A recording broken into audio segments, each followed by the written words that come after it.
ಭಾರತಕ್ಕೆ ಮರಳಲು ಹಿಂಜರಿಕೆ ಯಾಕೆ? ಎನ್ಆರ್ಐ ಮಹಿಳೆಯರ ಕಷ್ಟಗಳೇನು?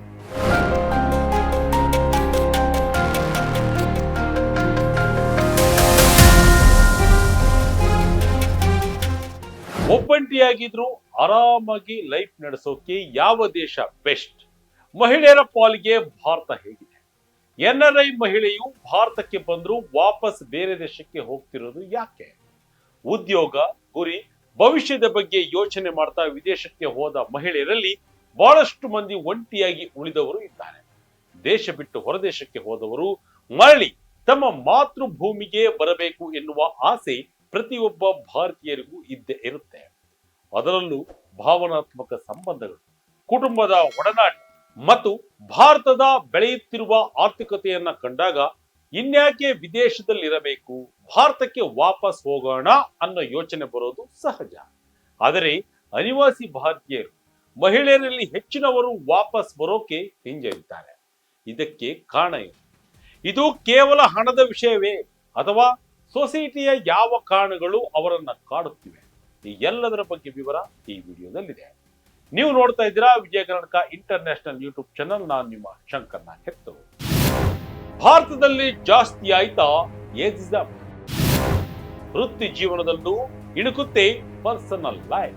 ಪ್ರಸಿದ್ಧ ಎನ್ಆರ್ಐ ಲೇಖಕಿ, ಕಮ್ಯುನಿಟಿ ಬಿಲ್ಡರ್ ಹಾಗೂ ಕಂಟೆಂಟ್ ಕ್ರಿಯೇಟರ್ ಆಗಿರುವ ನೂಪುರ್ ದೇವ್ ಇದೇ ವಿಚಾರದ ಬಗ್ಗೆ ರಿಸರ್ಚ್ ಮಾಡಿ ನೂರಾರು ಅನಿವಾಸಿ ಭಾರತೀಯ ಮಹಿಳೆಯರ ಸಂದರ್ಶನ ನಡೆಸಿ ಅವರ ಮನದಾಳದ ಮಾತುಗಳನ್ನ ಎನ್ಆರ್ಐ ಡೈರೀಸ್ ಎಂಬ ಪಾಡ್ಕಾಸ್ಟ್ ನಲ್ಲಿ ಹಂಚಿಕೊಂಡಿದ್ದಾರೆ. ಮಹಿಳೆಯರು ಭಾರತಕ್ಕೆ ವಾಪಸ್ ಆಗದೆ ಇರೋದಕ್ಕೆ ಇರುವ ಪ್ರಮುಖ ಕಾರಣಗಳನ್ನ ಅವರು ವಿವರಿಸಿದ್ದಾರೆ. ನೂಪುರ್ ದೇವ್ ಪ್ರಕಾರ ವಿದೇಶಗಳಲ್ಲಿ ಕೆಲಸ ಮಾಡುವ ಮಹಿಳೆಯರಿಗೆ ಸಿಗುವ ಮೊದಲ ಮತ್ತು ಅತಿದೊಡ್ಡ ಸೌಲಭ್ಯ ಅಂದ್ರೆ ಮೆರಿಟ್ ಬೆಸ್ಟ್ ರೆಸ್ಪೆಕ್ಟ್, ಅಂದ್ರೆ ಅರ್ಹತೆಗೆ ತಕ್ಕ ಗೌರವ.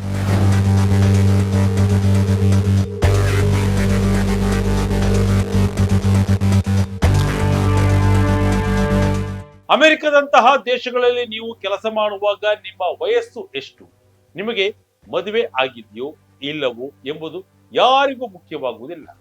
ನಿಮಗೆ ವಯಸ್ಸು 34 ವರ್ಷ ಆಗಿದ್ರೂ ಕೂಡ ನೀವು ಅವಿವಾಹಿತರಾಗಿದ್ದರೆ ಅಲ್ಲಿ ಯಾರೂ ತಲೆ ಕೆಡಿಸಿಕೊಳ್ಳುವುದಿಲ್ಲ.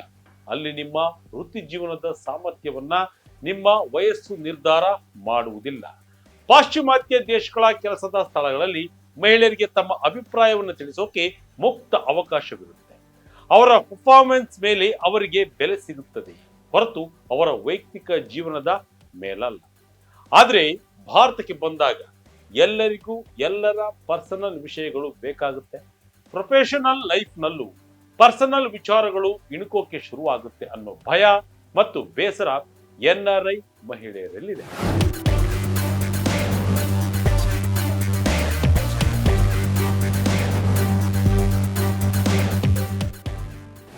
ಎರಡನೇ ಮುಖ್ಯ ಅಂಶ ಅಂದ್ರೆ ಭಾರತದ ಕೆಲಸದ ಸ್ಥಳಗಳಲ್ಲಿ ಇವತ್ತಿಗೂ ಮನೆ ಮಾಡಿರುವ ವಯಸ್ಸಿನ ಭೇದ, ಏಜಿಸಂ, ಹಾಗೆ ಗಂಡಿಗೆ ಆದ್ಯತೆ ಮತ್ತು ಲಿಂಗ ತಾರತಮ್ಯ.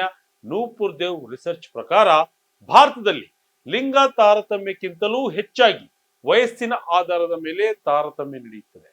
ಅದರಲ್ಲೂ 30 ವರ್ಷ ದಾಟಿದ ಮಹಿಳೆಯರಿಗೆ ವೃತ್ತಿ ಜೀವನದಲ್ಲಿ ಸವಾಲುಗಳ ಹೆಚ್ಚು.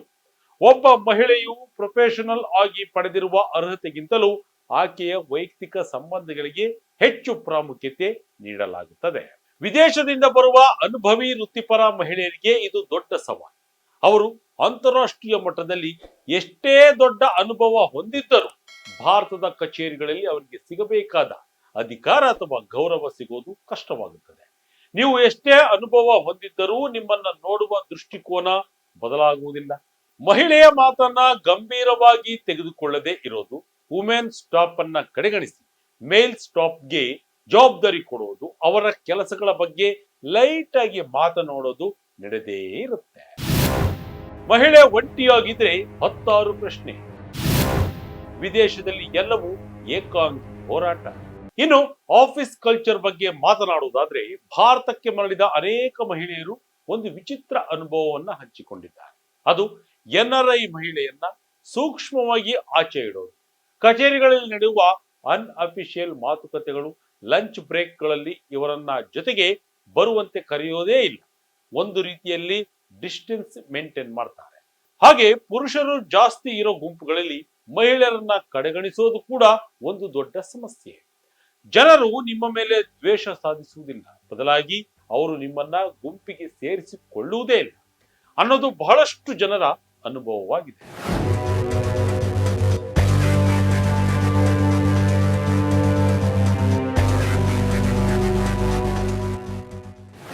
ಇಲ್ಲಿ ಲೈಕೆಬಿಲಿಟಿ ಟ್ರ್ಯಾಕ್ಸ್ ಎಂಬ ವಿಷಯ ಬರುತ್ತದೆ. ಅಂದ್ರೆ ಮಹಿಳೆಯರು ಕಚೇರಿಯಲ್ಲಿ ಗಂಭೀರವಾಗಿ ಪರಿಗಣಿಸಲ್ಪಡಬೇಕಾದರೆ ಅವರು ಎಲ್ಲರಿಗೂ ಇಷ್ಟವಾಗುವಂತೆ ಇರಬೇಕು.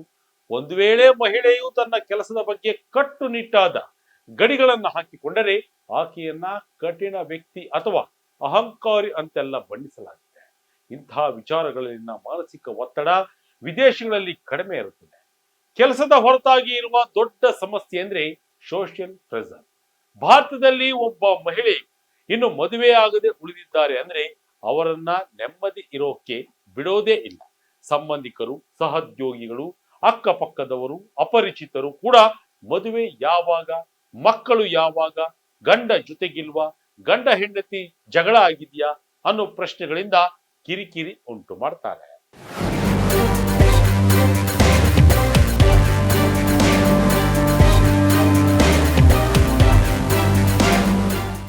ವಿದೇಶದಲ್ಲಿ ಈ ರೀತಿಯ ಜಡ್ಜ್ಮೆಂಟ್ ಕೊಡೋರು ಯಾರು ಇರುವುದಿಲ್ಲ. ಅಲ್ಲಿನ ವೈಯಕ್ತಿಕ ಸ್ವಾತಂತ್ರ್ಯ ಮಹಿಳೆಯರಿಗೆ ತುಂಬಾ ಇಷ್ಟವಾಗುತ್ತೆ. ಆದರೆ ವಿದೇಶದಲ್ಲಿ ಇಷ್ಟೆಲ್ಲ ಸ್ವಾತಂತ್ರ್ಯವಿದ್ದರೂ ಅಲ್ಲಿ ಒಂಟಿತನ ಕಾಣುತ್ತದೆ. ವಿದೇಶದಲ್ಲಿ ಆರೋಗ್ಯದ ತುರ್ತು ಪರಿಸ್ಥಿತಿ ಎದುರಾದರೆ, ಕೌಟುಂಬಿಕ ಸಮಸ್ಯೆ ಎದುರಾದರೆ ನೀವು ಒಬ್ಬಂಟಿಯಾಗಿಯೇ ಎದುರಿಸಬೇಕಾಗುತ್ತದೆ. ಅದೇ ಭಾರತದಲ್ಲಿ ನಿಮಗೆ ಬೆಂಬಲವಾಗಿ ಯಾರಾದರೂ ಸಿಗ್ತಾರೆ, ಆದರೆ ಅದರೊಂದಿಗೆ ಸಾಮಾಜಿಕ ಕಿರಿಕಿರಿಯು ಉಚಿತವಾಗಿ ಬರುತ್ತದೆ.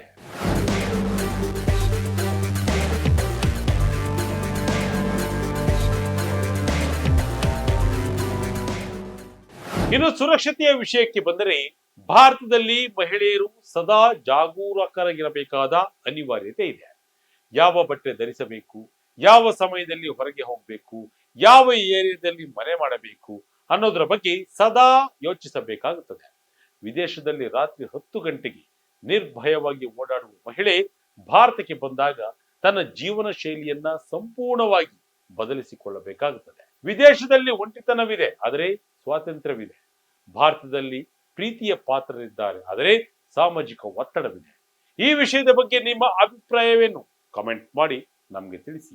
ಇದಾಗಿತ್ತು ಈ ಕ್ಷಣದ ಇಂಟ್ರೆಸ್ಟಿಂಗ್ ಸ್ಟೋರಿ. ಇದೇ ರೀತಿಯ ಸ್ಟೋರಿಗಾಗಿ Vijaya Karnataka international YouTube channel, Facebook channel follow ಮಾಡ್ತಾ ಇರಿ. ಧನ್ಯವಾದಗಳು.